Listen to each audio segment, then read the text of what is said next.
Shalom, sahabat pendengar Gemilang FM yang terkasih dalam Tuhan. Kiranya kasih karunia dan damai sejahtera dari Allah Bapa dan Tuhan Yesus Kristus menyertai kita hari ini. Hari ini saya, Tri Suparni Elias Pilih, penyuluh agama Kristen Kabupaten Magelang, menyapa pendengar semua dalam mimbar agama Kristen. Sahabat pendengar yang terkasih dimanapun berada, marilah sebelum kita mendengar firman Tuhan pada saat hari ini, kita mengawali dengan berdoa. Mari kita berdoa. Bapa, kami bersyukur buat hari ini Tuhan, Kau masih memberikan kami kesehatan, memberikan kami waktu untuk kami mendengar akan kebenaran firman-Mu. Tuhan, kiranya Engkau menjadikan hati kami tanah yang subur, biar ketika benih firman disampaikan boleh tertanam dalam setiap hati kami. Terima kasih Bapa, terima kasih Yesus. Berkati hamba-Mu yang akan menyampaikan kebenaran firman-Mu, dan berkati juga teman-teman saudara kami dimanapun mereka berada. Di dalam nama Tuhan kami siap mendengar firman-Mu. Haleluya, amin. Sahabat pendengar Gemilang FM yang terkasih, waktu berjalan begitu cepat, dan dengan tidak terasa kita sudah berada di minggu kedua bulan Januari di tahun 2026. Saudara yang terkasih, kalau kita ingat-ingat, di tahun 2025 Tuhan tolong kita. Di tahun ini pun Tuhan pasti akan menyatakan pertolongan bagi kita. Toh kalau di tahun kemarin Tuhan belum jawab doa kita, di tahun ini Tuhan pasti jawab doa-doa kita. Karena Dialah Allah yang sanggup untuk menolong kita, Dialah Allah yang sanggup memberikan atau menyatakan pertolongannya bagi kita. Dialah Allah sumber pengharapan kita. Dalam Roma 15 ayat yang ke-13 demikian firman Tuhan, semoga Allah sumber pengharapan memenuhi kamu dengan segala sukacita dan damai sejahtera dalam iman kamu, supaya oleh kekuatan Roh Kudus kamu berlimpah-limpah dalam pengharapan. Sahabat Gemilang dimanapun berada, Yesus Kristus sebagai pusat dari iman Kristen bukan hanya dikenal sebagai juru selamat dunia, tetapi juga sebagai sumber pengharapan yang tak tergoyahkan bagi umat manusia. Dalam dunia yang penuh dengan ketidakpastian, penderitaan, dan keputusasaan, pengharapan adalah sesuatu yang sangat diperlukan. Pengharapan itu bagi orang percaya bukanlah sekedar optimisme atau harapan kosong, melainkan sebuah keyakinan yang kuat yang didasarkan pada karya keselamatan yang telah Yesus Kristus lakukan melalui kematian dan kebangkitannya. Pengharapan dalam Yesus Kristus adalah hal yang menembus batas waktu dan ruang. Itu bukan hanya tentang kehidupan di masa sekarang, tetapi juga tentang kehidupan kekal yang dijanjikan oleh Allah bagi mereka yang percaya kepadanya. Definisi pengharapan Kristen dalam Yesus Kristus. Pengharapan dalam iman Kristen adalah konsep yang sangat dalam dan penuh makna. Berbeda dengan pengharapan duniawi yang seringkali terkait dengan keinginan atau harapan yang tidak pasti. Pengharapan Kristen didasarkan pada keyakinan yang kokoh kepada janji-janji Allah. Pengharapan ini adalah sebuah keyakinan yang didasarkan pada apa yang telah Yesus Kristus lakukan di kayu salib dan jaminan bahwa Allah setia kepada firman-Nya. Alkitab mendefinisikan pengharapan sebagai suatu keyakinan yang penuh bahwa sesuatu yang baik akan terjadi karena dasar dari pengharapan ini adalah karya Allah. Ibrani 11 ayat yang 1 menggambarkan pengharapan sebagai berikut. Iman adalah dasar dari segala sesuatu yang kita harapkan dan bukti dari segala sesuatu yang tidak kita. Pengharapan dalam Yesus Kristus berarti bahwa kita menantikan dengan pasti janji keselamatan, pemulihan, dan kehidupan kekal yang Allah telah janjikan kepada kita. Pengharapan ini bersandar pada kebenaran bahwa Yesus telah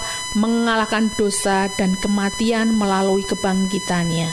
Oleh karena itu, pengharapan dalam Yesus tidak hanya terkait dengan masa depan yang lebih baik di dunia, tetapi juga pengharapan yang melampaui kehidupan ini menuju kehidupan yang kekal bersama dengan. Lalu pertanyaannya, mengapa Yesus adalah sumber pengharapan? Ada 4 poin di sini. Yang pertama, Yesus itu adalah jalan, kebenaran, dan hidup. Yesus adalah satu-satunya jalan menuju Allah, sumber kebenaran, dan memberi kehidupan sejati yang mengatasi perpisahan akibat dosa. Poin yang kedua, Yesus adalah kebangkitan, kemenangan atas kematian. Kebangkitan Kristus memberi kita pengharapan bahwa kita juga akan dibangkitkan dan akan hidup dalam kekekalan bersama dengan Dia. Pengharapan ini memberi kita kekuatan untuk menghadapi segala tantangan hidup, karena kita tahu bahwa apapun yang kita hadapi di dunia ini, kehidupan kekal yang penuh sukacita menanti kita. Poin yang ketiga, Imam besar yang penuh kasih karunia. Dia memahami kelemahan manusia dan memberikan pertolongan tepat waktu saat kita datang kepadanya. Dalam Ibrani 4 ayat 15 sampai yang ke-16. Poin yang keempat, Yesus adalah pengharapan yang tidak mengecewakan. Kasih Allah yang dicurahkan melalui Roh Kudus memastikan pengharapan kita tidak sia-sia, bahkan saat kita lemah. Dalam Roma 5 ayat yang ke-5. Pengharapan Yesus dalam kehidupan sehari-hari. Pengharapan dalam Yesus Kristus bukanlah sesuatu yang sangat berkaitan dengan kehidupan kekal setelah kematian, tetapi juga memiliki dampak besar dalam kehidupan sehari-hari kita di dunia ini.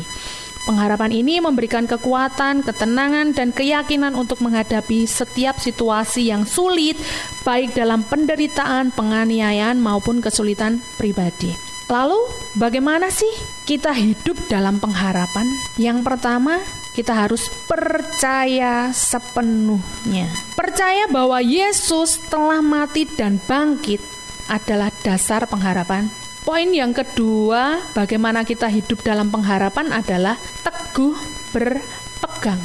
Tetap teguh pada pengakuan pengharapan kita karena Dia yang menjanjikan itu setia. Ibrani 10 ayat yang ke-23. Poin yang ketiga, menantikan penggenapan. Hidup bijaksana di dunia sekarang sambil menantikan kemuliaan Allah yang akan datang.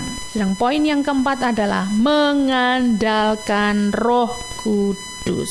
Membiarkan kuasa Roh Kudus memampukan kita untuk berlimpah-limpah dalam pengharapan. Di tengah ketidakpastian, ketakutan, dan penderitaan dunia, Yesus adalah jangkar pengharapan kita yang teguh. Dia bukan hanya pembawa pengharapan, tetapi Dia adalah pengharapan itu sendiri. Dengan iman kita berpaling dari kekhawatiran dunia kepada Yesus, sumber kehidupan dan janji kekalnya, sehingga kita dapat menjalani hidup dengan sukacita dan damai sejahtera, bahkan di tengah kesulitan. Yesus Kristus adalah pengharapan kita yang tak tergoyahkan. Melalui karya keselamatannya, kebangkitannya dari antara orang mati, dan jaminan hidup kekal, Dia memberikan kita pengharapan yang melampaui batas-batas dunia ini. Pengharapan dalam Yesus memberi kita kekuatan dalam menghadapi penderitaan, kedamaian di tengah ketidakpastian, dan tujuan yang jelas dalam hidup. Sebagai orang percaya, kita dipanggil untuk hidup dalam pengharapan ini setiap hari, mempercayakan seluruh hidup kita kepada Yesus Allah yang setia. Kita juga dipanggil untuk membagikan pengharapan ini kepada dunia, membawa pesan kasih dan keselamatan kepada mereka yang belum mengenal Dia. Pengharapan kita dalam Yesus Kristus adalah dasar yang kuat yang tidak bisa digoyahkan oleh keadaan dunia ini. Apapun yang kita hadapi, kita tahu bahwa Tuhan yang kita sembah adalah Tuhan yang setia dan kemenangannya telah dijamin melalui kebangkitannya. Dengan pengharapan ini, kita dapat menjalani hidup kita dengan keyakinan bahwa janji Allah adalah benar. Janji Allah adalah ya dan amin. Dan bahwa pada akhirnya kita akan bersama-sama dengan Dia dalam kekekalan. Amin. Tuhan Yesus memberkati. Mari kita berdoa. Tuhan Allah yang baik, terima kasih buat firman yang luar biasa Tuhan. Firman yang mengingatkan kepada kami bahwa Engkaulah Yesus sumber pengharapan kami. Ajarkan kami Tuhan untuk kami terus percaya sepenuhnya, untuk kami terus berpegang teguh di dalam Engkau, untuk menantikan penggenapan, dan lebih lagi untuk mengandalkan Roh Kudus, supaya hari-hari kami menjadi hari-hari yang baik, hari-hari yang penuh dengan sukacita dan damai sejahtera. Terima kasih Bapa, terima kasih Yesus, kami sudah mendengar kebenaran firman-Mu. Di dalam nama Tuhan kami berdoa. Haleluya. Amin.